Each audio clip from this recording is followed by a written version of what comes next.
हरियाणा में शराब घोटाले की जांच कर रही एसईटी की रिपोर्ट पर गृह मंत्री अनिल विज ने प्रेस कॉन्फ्रेंस की। गृह मंत्री अनिल विज ने कहा, आईपीएस प्रतीक्षा गोदारा और आईएएस शेखर विद्यार्थी के खिलाफ कार्रवाई की सिफारिश सरकार से की गई है। विज ने कहा कि पूरी रिपोर्ट को सरकार ने स्वीकार किया है और आगे की जांच के लिए स्टेट विजिलेंस ब्यूरो को जांच दी गई है। विज ने कहा कि एक डीईटीसी को छोड़कर किसी भी डीईटीसी ने शराब को तय समय के बाद डिस्ट्रॉयड नहीं किया। विज ने कहा कि लॉकडाउन के दौरान शराब की चोरी की खबरें मीडिया के जरिए सामने आई थी। इसके बाद एसईटी का गठन किया गया था और आईएएस टीसी गुप्ता इस कमेटी के चेयरमैन बनाए गए। विज ने कहा कि एसईटी को कहा गया था 30 मई तक अपनी रिपोर्ट दें, लेकिन 27 मई को पत्र लिखकर रिपोर्ट के लिए पूछा तब कमेटी ने कहा अभी विभाग से उनका डाटा नहीं आया है, इसलिए 2 महीने का समय दिया जाए। इसलिए समय बढ़ाकर 31 जुलाई 2020 तक किया गया था। अनिल विज ने कहा कि कमेटी की रिपोर्ट हमारे पास आ गई है और रिपोर्ट का अध्ययन किया है। अनिल विज ने कहा कि कमेटी ने पूरी मेहनत की और चैप्टर वाइज और हर बिंदु पर काम किया है। कमेटी ने रिपोर्ट को संकलित किया है और करीब 2000 पेज की रिपोर्ट सरकार को सौंपी है। एसईटी ने ऑब्जर्वेशन में कहा है कि लॉकडाउन के दौरान हरियाणा में अवैध शराब की बिक्री हुई है। पंजाब से भी हरियाणा में शराब की तस्करी हरियाणा में हुई है। विज ने कहा कि सोनीपत की तत्कालीन एसपी प्रतीक्षा गोदारा ने शराब तस्कर भूपेंद्र सिंह को 2 गनमैन मुहैया करवाए थे। इतना ही नहीं, एसपी प्रतीक्षा ने भूपेंद्र को गन का लाइसेंस भी जारी किया था। सोने से खरी बातें करने वालों को स्वाद भी सोने सा ही खरा पसंद आता है। एक एक चुस्की में सोने सा खरा स्वाद। एसीबी 24 कैरेट गोल्ड चाय, चाय जो खुशियां बढ़ाए। लॉकडाउन के दौरान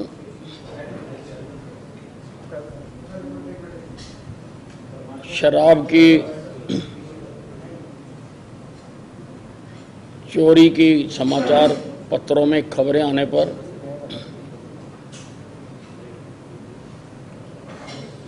और वैसे भी हरियाणा में शराब गोडाउनों में इंटैक्ट है या नहीं है, स्मगलिंग हो रही है या नहीं हो रही है, इन सब बातों को जानने के लिए हरियाणा सरकार ने 11/5/2020 को एक एसईटी स्पेशल इंक्वायरी टीम गठित की थी। टीसी गुप्ता उसके चेयरमैन थे। सुभाष यादव आईपीएस और Vijay Singh additional excise and taxation commissioner को इसका मेंबर बनाया गया था और इनको कहा गया था कि 13 की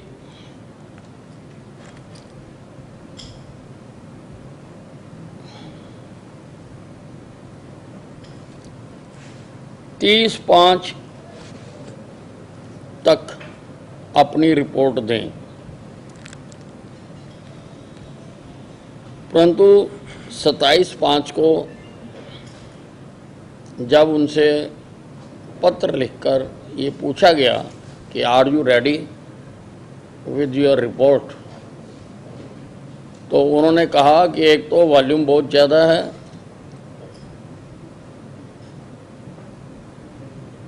दूसरा एक्साइज एंड टैक्सेशन कमिश्नर ने कोई भी इंफॉर्मेशन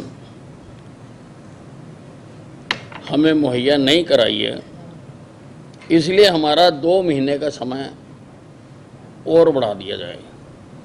इसलिए 2 महीने का समय बढ़ाया गया और 31/7/2020 तक उनको अपनी रिपोर्ट देने के लिए कहा गया। इसी दौरान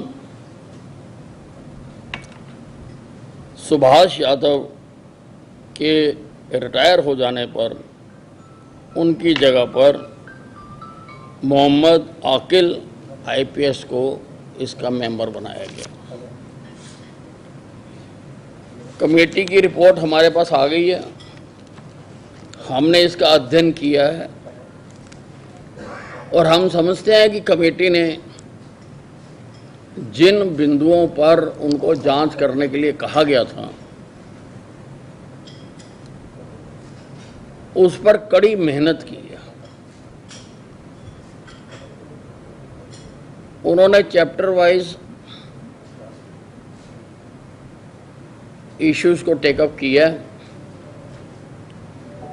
6 चैप्टर में उन्होंने अपनी सारी रिपोर्ट को संकलित किया है और लगभग अनेक्सर्स मिलाकर 2000 पेज की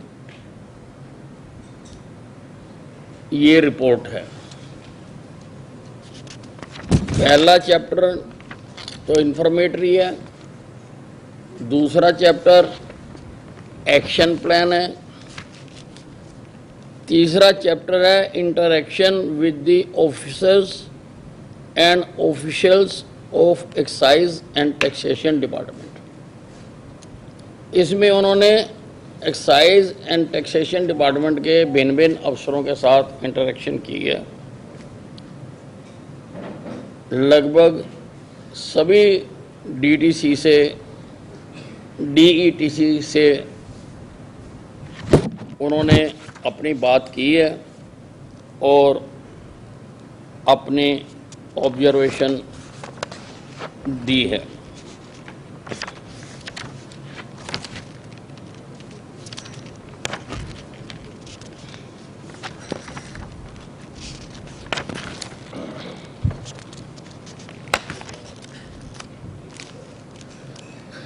तीन ए चैप्टर है interaction with farmer and present superintendent of police Sonipat, जिसमें उन्होंने जशनदीप सिंह रंधावा जो मौजूदा आईपीएस है उससे बातचीत की है और प्रतीक्षा गोदारा जो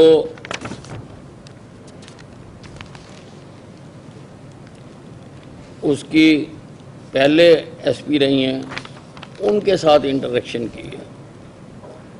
चैप्टर 4 में physical verification of stocks of Kharkhoda godowns जहाँ पर वो हुआ था उसके बारे में उन्होंने अपनी सारी डिटेल दी है। 4A में theft of liquor from Samalkha godown का भी उन्होंने मेंशन किया है। चैप्टर 5 में उन्होंने जो उनकी फाइंडिंग्स हैं इस सारे के बारे में उसका स्टेप बाय स्टेप उन्होंने जिक्र किया है और चैप्टर 6 में उन्होंने अपनी कुछ रिकमेंडेशंस दी हैं।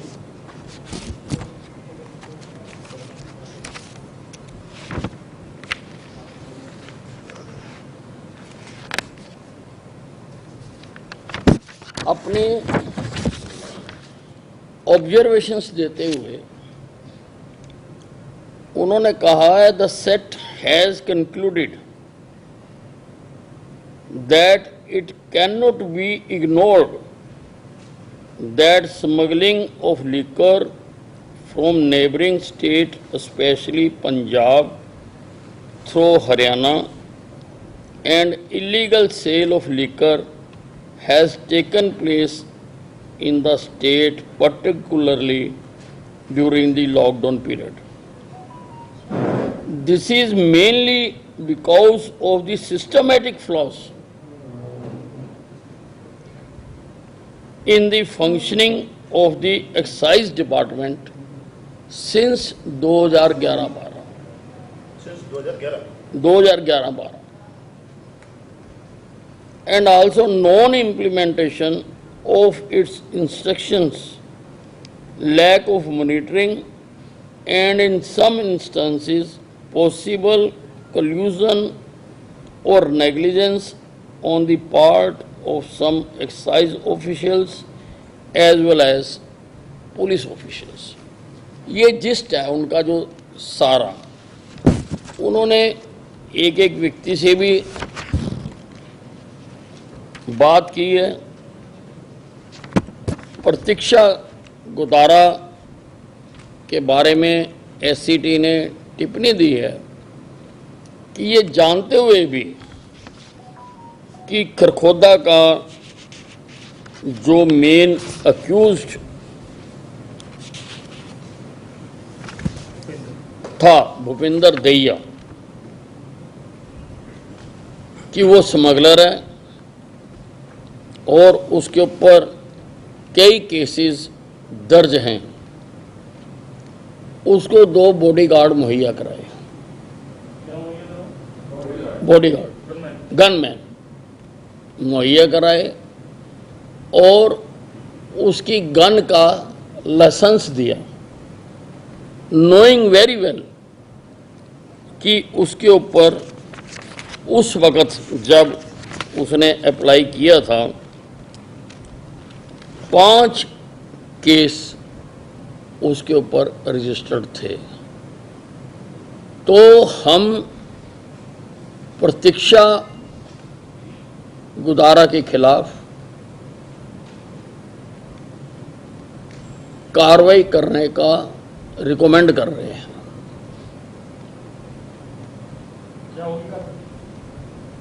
नियमों के तहत जो भी कार्रवाई बनती है हम उसको रिकमेंड कर रहे हैं। रिकमेंड हम सीएम को ही हम करेंगे, सब कुछ हम रिकमेंड कर रहे हैं।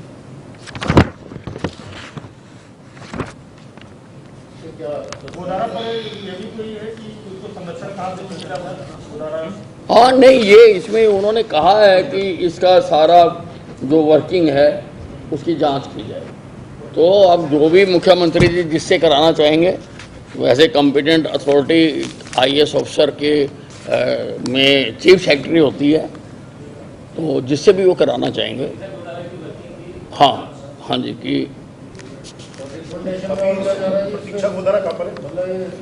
इसी प्रकार से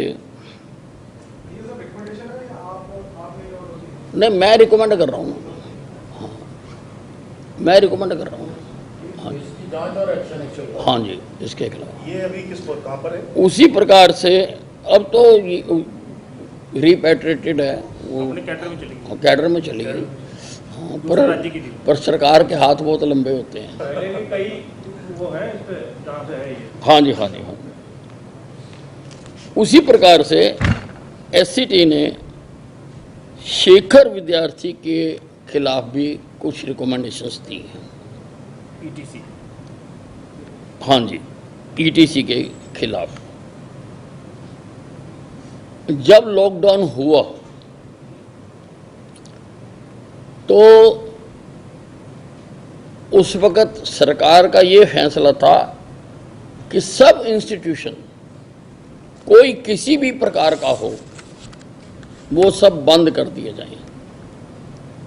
लेकिन शेखर विद्यार्थी ने ईटीसी होते हुए भी ये कम्युनिकेशन नीचे नहीं भेजा, शराब ठेकों को बंद करने के लिए नीचे नहीं भेजा। हालांकि एक वीडियो कॉन्फ्रेंसिंग हुई थी, उन्होंने वीडियो कॉन्फ्रेंसिंग का हवाला दे दिया कि हमने उसमें कह दिया था, लेकिन लिखत में आदेश ना जाने की वजह से नीचे ठेकों पर कार्रवाई होती रही, परमिट जारी होते रहे और जो ट्रांसफ़र के इनके होते हैं वो जारी होते रहे। जो एससीटी थी वो डिस्टिलरियों की फंक्शनिंग को देखना चाहती थी। They wanted to see the functioning of NV distillery. NV distillery जो नारायणगढ़ में है, नारायणगढ़ के पास है। और इसके लिए इन्होंने शेखर विद्यार्थी को लिखा कि हम इसको विजिट करना चाहते हैं। उसकी डेट तय हो गई। कौन सी थी?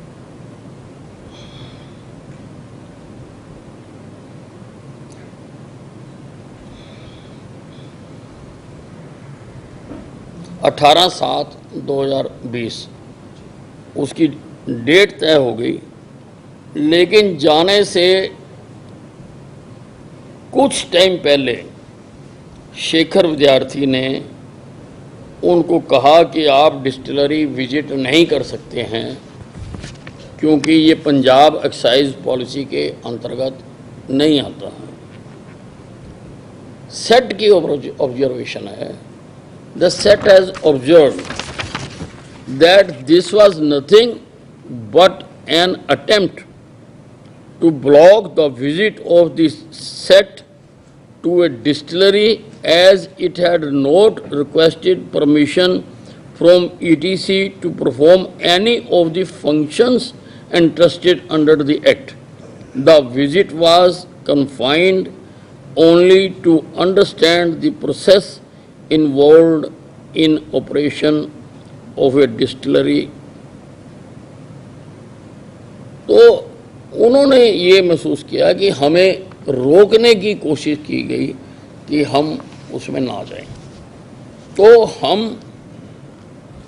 शेखर विद्यार्थी के खिलाफ भी कार्रवाई रिकमेंड कर रहे हैं कि उन्होंने सेट की फंक्शनिंग में बाधा डालने की चेष्टा की है। एक पॉइंट ये हो गया कि उन्होंने सारे ठेके बंद नहीं करवाए। एक ये कि उन्होंने इंटीमेट नहीं किया, एक ये हो गया। और एक पॉइंट ये है कि 2011-12 से एक्साइज पॉलिसी में ये लिखा जाता रहा है कि सीसीटीवी कैमरास इन डिस्टिलरीज में लगाए जाएंगे, लेकिन लगे नहीं। लेकिन आज तक उनकी जो फीड है, कैमरास लगे हुए हैं, पर कैमरे पर किसका कंट्रोल है? मिल का ही कंट्रोल है, या सरकार को कभी उसकी फीड नहीं आई और कभी सरकार ने उसकी फीड मॉनिटर नहीं की कि हाँ, कभी नहीं की। जो एससीटी कह रही है कि वाकई कितने ट्रक निकले वहाँ से, कितने रिकॉर्डेड हैं, और ये नहीं हुआ है। तो इस प्रकार की जो फंक्शनिंग है उसके कारण ही ये सारा होता रहा है। एक्शन अगेंस्ट स्पेसिफिक पर्सन्स इसमें और भी हैं। हमने इस रिपोर्ट को पूरी तरह एक्सेप्ट कर लिया है, एक्सेप्ट कर लिया है। और मैं रिकमेंड कर रहा हूं कि हर उस व्यक्ति के खिलाफ इन पर्सन जिसके खिलाफ कमेटी ने कमेंट्स दिए हैं, और उनके खिलाफ भी दिए हैं, सारे मैं कोई पढ़ना, अलग अलग जगह पर अलग अलग लोगों के खिलाफ दिए हैं कि इनको ये करना चाहिए था, इनको ये करना चाहिए था। हाँ। तो उनके जो डिपार्टमेंट हैं जो वो उनके खिलाफ कार्रवाई करें, और जो अनआंसर्ड क्वेश्चन रह गए या जिनके बारे में क्रिमिनल केसेस दर्ज होने चाहिए, कि नियम है कि हर 2 साल में जो स्टॉक की शराब है उसको डिस्ट्रॉय कर देना चाहिए।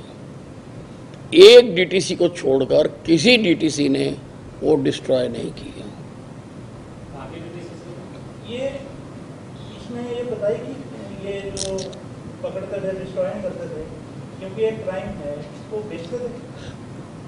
उन्होंने संभावना व्यक्त की है कि जब डिस्ट्रॉय नहीं हो रही है तो वहाँ से पिलफरेज होने की, बिकने की, स्मगलिंग होने की संभावना है। तो किस अधिकारी ने वो डिस्ट्रॉय करनी थी,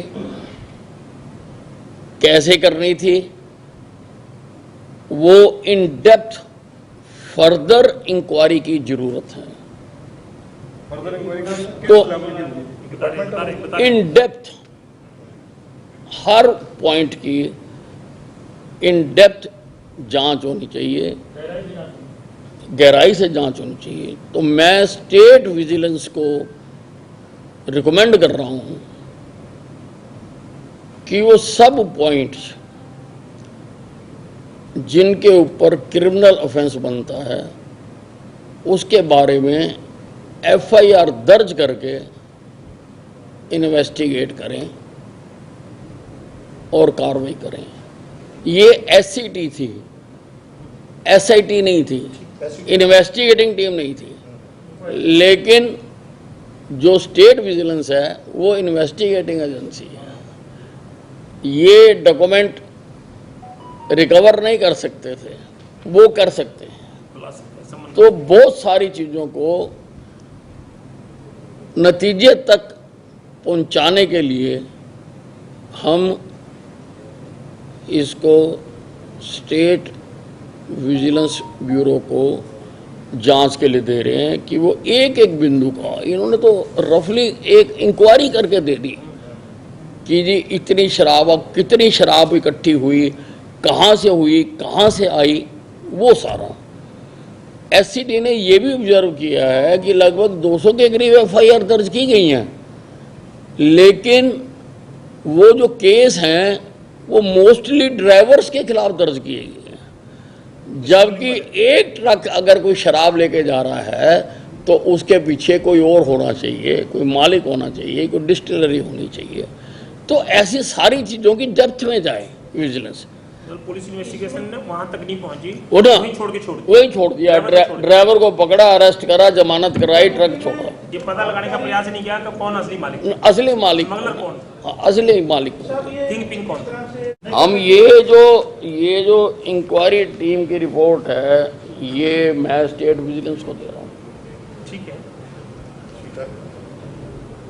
हर उस ये इंक्वायरी है, स्वीकार कर लिया तो फिर इसके अनुसार सब होगा। अब भाई इसके ऊपर फर्दर इन डेप्थ वो जांच करे और कार्रवाई।